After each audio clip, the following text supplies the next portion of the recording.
ada aktivitas ilegal, baik itu pembalakan, pembakaran, dan sudah dalam bentuk kebun. Ada rasa penyesalan barangkali, Pak? Menyesal.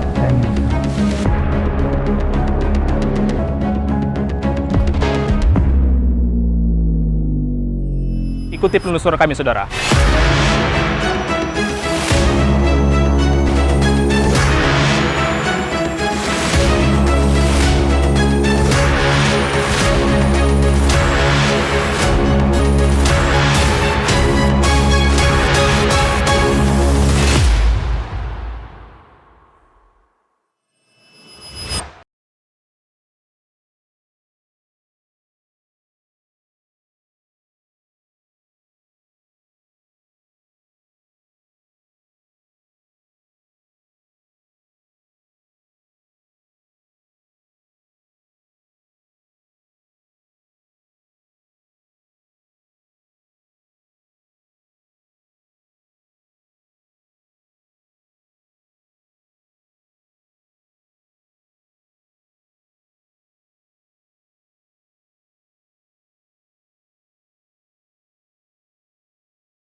Buaya muara dikenal sebagai salah satu hewan pemangsa paling ganas yang banyak menghabiskan waktunya di dalam air.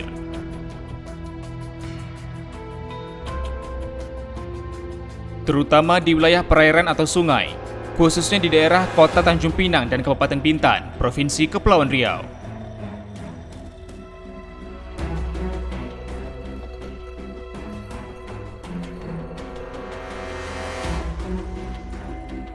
Akhir-akhir ini, buaya muara kerap muncul ke permukaan di sekitar lingkungan warga hingga memangsa korban.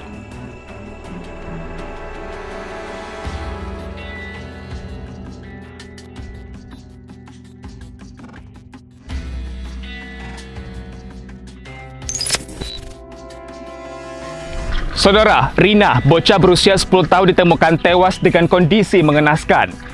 Tubuhnya tercabik usai diterkam buaya saat sedang mengambil kerang bersama kakeknya di aliran sungai tak jauh dari jembatan Jalan Lintas Barat, Bintan, Kepulauan Riau, 25 April 2022. Kejadian ini sempat menggegerkan warga Kepulauan Riau karena sang bocah sempat menghilang selama 3 hari sebelum akhirnya ditemukan tak bernyawa oleh tim SAR gabungan. Hingga kini buaya pemangsa tersebut masih berkeliaran. Bagaimana hewan buas seperti buaya leluasa masuk ke area warga tanpa terdeteksi? Lalu langkah apa yang dapat diambil sebagai antisipasi agar warga tidak lagi menjadi mangsa predator ganas tersebut? Yunus Reportase menyuguhkan liputannya untuk Anda. Teror buaya pemangsa warga.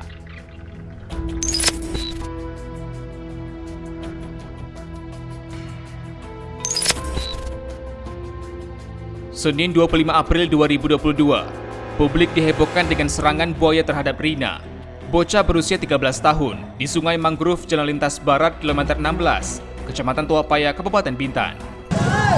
Oh itu. Apa tuh? Sebelum diterkam buaya, Rina saat itu pergi mencari kerang bersama kakeknya, kemudian berenang di Sungai Mangrove sekitar bawah jembatan. Tak lama berselang, Rina diterkam buaya hingga hilang. Kabar itu pun beredar cepat dan menarik perhatian warga. Dari video yang beredar, tampak sejumlah warga berdiri di jembatan tak jauh dari tempat Rina menghilang. Warga yang didominasi oleh pengendara itu melihat Rina dibawa oleh buaya. Dari kejadian itu, tim SAR gabungan yakni Basarnas Tanjung Pinang, Polair Polres Bintan, BPBD Bintan, Tagana Bintan, dan masyarakat setempat sontak melakukan pencarian.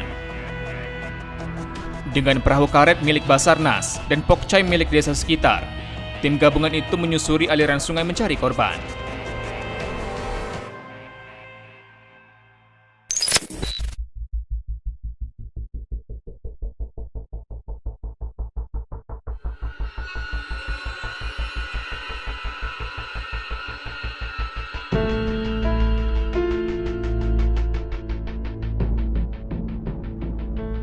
Pencarian tim gabungan akhirnya menemukan titik terang.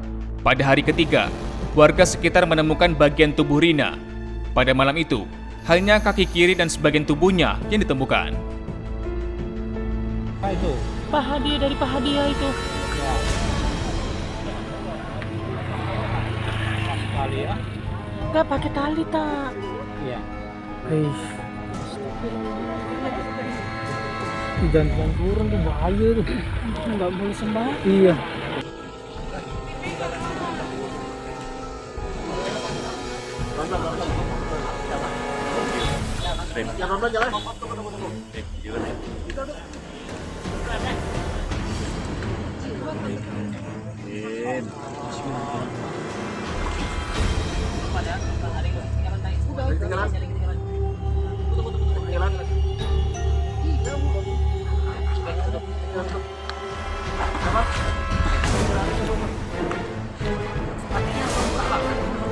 Langsung buang aja Bang latek.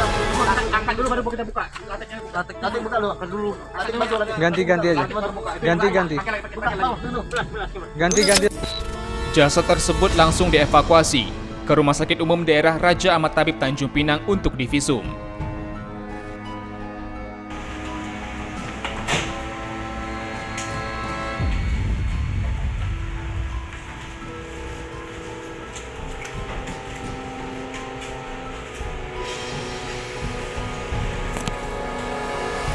Di atas.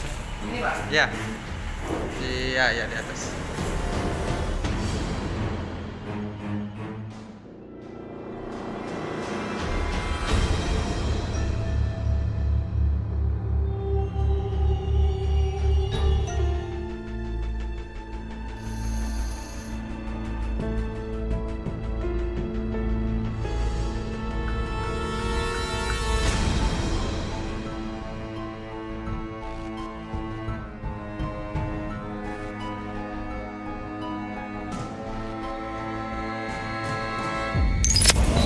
Sekira jam habis maghrib itu ditemukannya jenazah korban yang diduga dibawa oleh buaya. Jadi saat ini korban dievakuasi dari bawah jembatan dibawa ke rumah sakit provinsi untuk dilakukan otopsi. untuk dilakukan otopsi. Untuk jasad sendiri bagian mana yang ditemukan dari sini? Itu yang ditemukan itu tubuh korban. Untuk saat ini masih kita tunggu dari dokter untuk spesifik. Tapi secara spesifik jasad korban utuh atau seperti apa Pak? Itu belum bisa kita pastikan. Tapi diduga kuat korbannya. Betul, diduga kuat korban yang tenggelam yang dibawa buaya. Pak, ini untuk posisi ditemukannya di sebelah mana Pak? Ditemukannya di bawah jembatan pada saat Agil pasang. Jauh dari tempat dia diseret itu Pak? Berapa jauh Pak? Tidak jauh dari tempat yang diseret buaya. Pokoknya masih di area Masih situ? di area situ juga.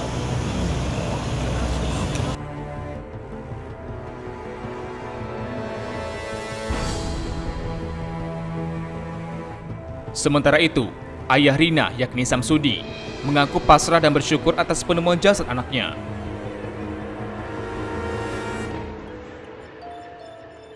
Ia menjelaskan, sebelum hilang kakeknya sempat mendapat firasat karena Rina meminta mukena dan meminta izin bermain bersama teman-temannya.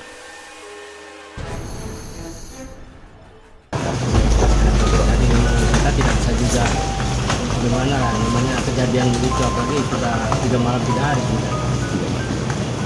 Oke, saya terima apa adanya. Pada saat ini sebelum kejadian Pak, adakah perasaan Tanda-tanda Pak, tanda apa? perasaan tanda-tanda itu sama saya di sini tak ada. Tak ada. Kenapa? Kita namanya biasa, anak saya kan dari sini, saya di Batam. Bukan satu tempat. Memang kalau di sini banyak tanda-tanda dikasih sama kakeknya. Apa itu Pak salah satunya? Ya, Apa salah satu kakeknya tanda-tanda ya banyak pesan dia, minta ini, minta pakaian, minta sejadah, minta begu. Saya nanti mau lebaran, saya pakai. Korban anak ini sebelumnya minta sesuatu sama kakeknya. Itu sama kakek sama neneknya gitu. Terus dia main sama temennya juga laporan. Kita main hari ini, saya terakhir main hari ini, besok lagi saya mau pergi. Ini sudah ada informasi sama teman-teman. Sudah ada pesan ini. Iya, tanda-tanda. Sudah ada tanda-tanda ya. Tanda-tanda yang temannya kasih tahu.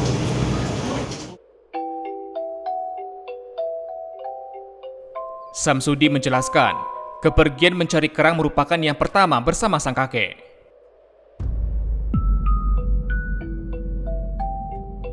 Setelah diperiksa, bagian tubuh Rina langsung dibawa pihak keluarga untuk dimakamkan.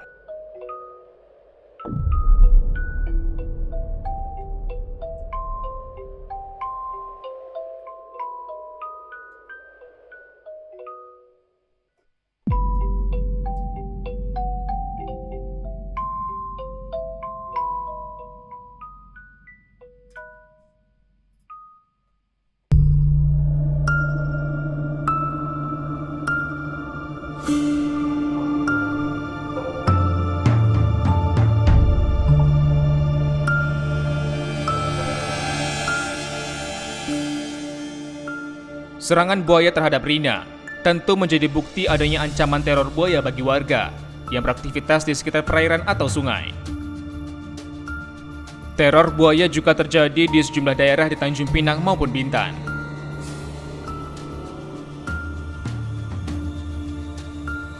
Tim Yunus Reportase menemukan sejumlah titik rawan teror buaya yang justru dekat dengan pemukiman penduduk. Misalnya saja di Kelurahan Tambeling Tanjung, Kecamatan Teluk Bintan, Kabupaten Bintan. Rumah-rumah panggung warga menjadi saksi bisu kehadiran para buaya di pemukiman tersebut.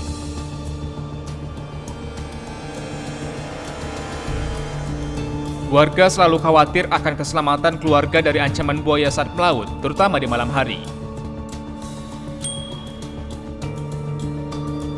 Pasalnya, warga sekitar kerap menemukan buaya berukuran 1,5 hingga 3,5 meter di bawah rumah.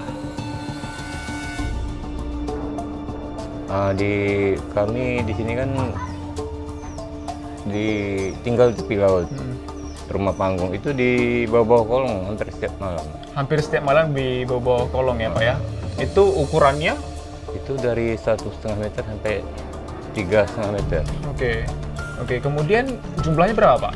Kalau jumlah kurang pasti Pak, tapi daripada ukuran yang 1,5 meter sampai 3,5 meter tuh sering kelihatan. Sering kelihatan ya Pak ya?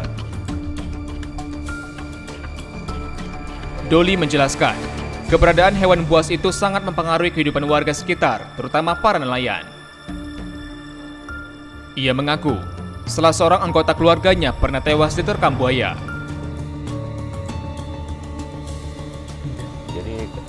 Harapan kami ya pada instansi yang berwenang lah, macam mana masalah buaya ini, penanganan masalah buaya ini. Kalau bisa ya ditangkap atau gimana, antar tempat penangkaran atau gimana gitu kan. Oke, sejauh ini nggak ada usaha atau aksi dari pihak-pihak terkait Pak, seperti misalnya ada pelang atau barangkali dibuat pembatas atau barangkali ada usaha tadi penangkapan buaya tersebut untuk ke penangkaran. Ada usaha-usaha tersebut dilakukan oleh pihak terkait? Selama ini belum ada. Belum ada. Ia menambahkan, warga tak mampu berbuat banyak untuk mengatasi hal tersebut.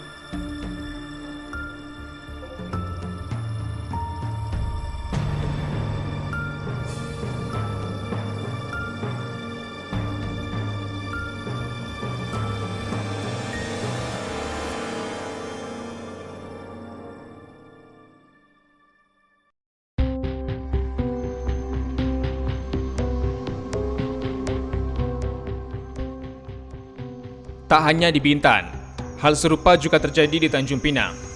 Tim Yunus Reportase menelusuri 2 lokasi yang rawan dengan teror buaya, seperti di Gang Menur, Kelurahan Sejang, Kecamatan Bukit Bestari, dan Kampung Sidojadi, Kelurahan Batu 9, Kecamatan Tanjung Pinang Timur, Tanjung Pinang. Dari keterangan warga, buaya dengan ukuran 3 hingga 5 meter kerap kali menampakkan dirinya, baik sedang berjemur maupun memangsa peliharaan warga. Air sungai yang tenang namun keruh, serta semak belukar dan pohon mangrove yang tumbuh subur di pinggiran sungai, menjadi habitat nyaman predator itu. Di Sungai Toca, Kampung Sidojadi, warga sering melihat buaya. Untuk mengantisipasi jatuhnya korban, warga melarang anak-anak kecil bermain di sekitar sungai. Pastilah kepada anak-anak yang tanggung-tanggung itu macam kelas 1 sampai kelas 6 itu untuk jangan main di pinggir-pinggir sungai ini. Takut terjadi hal yang tak diingini. Biasanya tuh Pak, berapa sering Pak warga ngelihat adanya buaya ya? Oh, kalau lihat itu boleh dikatakan tiap hari. Setiap hari Pak ya? Tapi di seberang sana, kebanyakan di seberang, dia berjemur gitu. Oh, berarti tepat di belakang Bapak berarti mereka berjemur? Sekarang 2-3 ekor. Untuk ukurannya sendiri Pak, warga pernah ngelihat atau pernah ngelapor itu berapa meter sih Pak untuk yang besar? Pernah timbul di belakang rumah kos itu, di belakangnya pas kami lihat dengan warga, Pak RT juga datang, Babinsa, polisi datang, itu sekitar 5 meter ada. 5 meter Pak? Panjangnya. Tapi posisi buaya tersebut masih beristirahat gitu Pak, berjemur Ya, gitu? istirahat, betul, istirahat. Dan nggak langsung mengganggu ke masyarakat? Mengganggu. Begitu lama kita lihat gitu, dia langsung turun lagi ke sungai.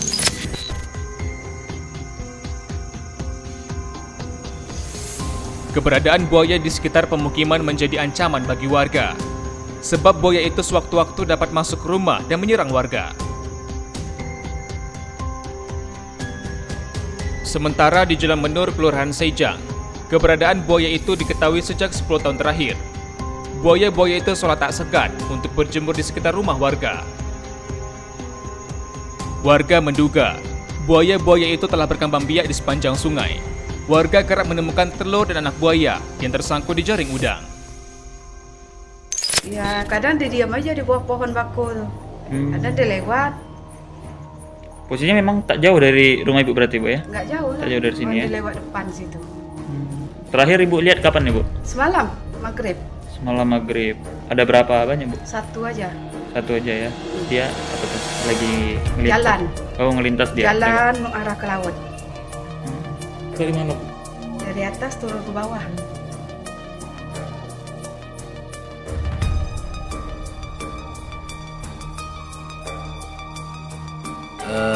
Buaya ini baru terlihat sekitar 10 tahun terakhir. 10 tahun terakhir itu baru terlihat beberapa ekor. Cuman semakin kemari semakin penampakannya semakin banyak gitu loh. Dan terus terakhir ini buaya sudah masuk ke area yang sudah bisa sampai naik ke paving blok ini, terus sampai ke kandang-kandang ayamnya warga. Cuman ya alhamdulillah selama ini memang belum ada gangguan. Paling mereka cuman ngejar ayam atau kucing seperti itu aja. Ini beberapa hari yang lalu 3 malam 4 malam yang lalu itu sampai masuk ke belakang dapurnya warga. Oh, sampai Pak? Ya.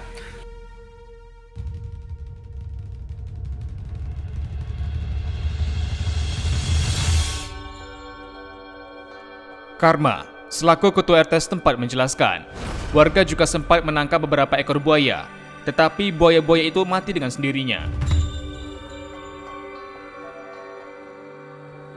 Ia melanjutkan, buaya yang ada di sekitar sungai merupakan jenis buaya muara dan buaya katak. Karma mengimbau warganya agar waspada dan menjaga anak-anaknya terhadap serangan buaya.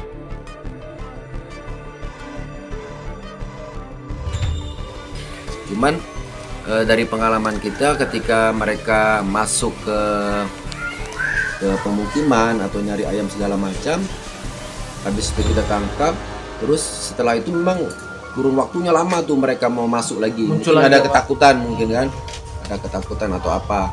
Cuman yang terakhir ini kalau buaya kan kalau misalnya ada manusia gitu kan mereka langsung pergi tuh. Nah ini kalau ini enggak, ini diam aja. Nanti saya ada videonya nih kalau nanti saya share videonya yang beberapa bulan yang lalu itu di belakang saya nih. Nah, kadang nanti kalau masih bagus tuh di bawah ini. Mungkin ada kandang ayam di sini di belakang rumah ini. Nah, itu mereka berjemuran di situ tuh yang 3 sampai 4 meter. Dan kalau jumlahnya kan di sini kan banyak kan kawan nelayan. Dan kalau malam mereka jaring atau apa masang bumbu segala macam kan. Nah, itu sering penampakan, tapi alhamdulillah memang tidak ada gangguan. Tidak ada gangguan yang berarti lah. Karena mereka kalau di dalam air pun mereka kalau melihat manusia pun lari.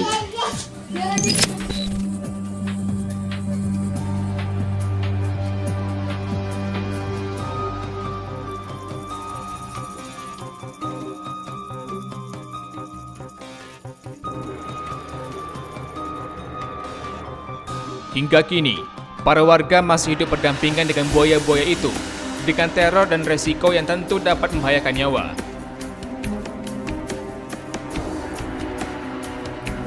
Warga berharap pemerintah maupun pihak terkait lainnya dapat membantu memberikan solusi agar tak menelan korban jiwa.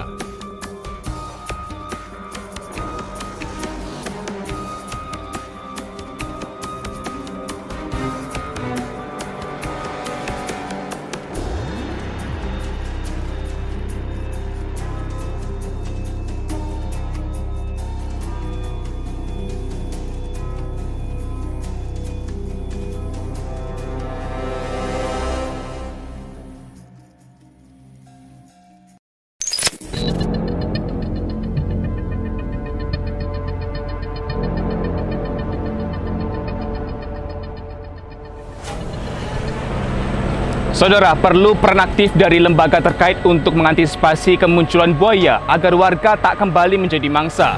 Peringatan dini seperti pemasangan pelang peringatan dan sosialisasi kepada masyarakat tak bisa ditawar lagi.